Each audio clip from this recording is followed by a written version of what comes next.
శ్రీ గురుభ్యో నమః. విఎస్పి ప్రేక్షకులకు శుభోదయం. మీ ఇష్టదైవం అనుగ్రహంతో రోజంతా సకల శుభాలు కలగాలని కోరుకుంటూ నేటి పంచాంగం కార్యక్రమానికి స్వాగతం. ఈ కార్యక్రమాన్ని మీకు సమర్పిస్తున్నవారు వారాహి ఇన్ఫ్రా ప్రాజెక్ట్స్ వారి ధనుశ్రీ ఎన్క్లేవ్. తేదీ నవంబర్ 5 బుధవారం. శ్రీ విశ్వావసునామ సంవత్సరం దక్షిణాయనం. శరదృతువు కార్తీక మాసం శుక్లపక్షం. ఈ రోజు తిథి పౌర్ణమి. రాత్రి 7:12 వరకు. తదుపరి పాడ్యమి. నక్షత్రం అశ్విని. ఉదయం 10:16 వరకు. తదుపరి భరణి.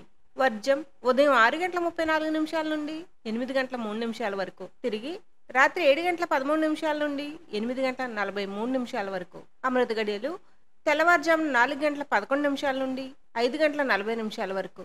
దుర్ముహూర్తం ఉదయం 11:21 నుండి 12:07 వరకు. రాహుకాలం మధ్యాహ్నం 12 గంటల నుండి 1:30 వరకు. యమగండం ఉదయం 7:30 నుండి 9 గంటల వరకు. గోమాతను పూజించండి, గోమాతను సంరక్షించండి. సర్వే జన సుఖినో భవంతు. శుభమస్తు.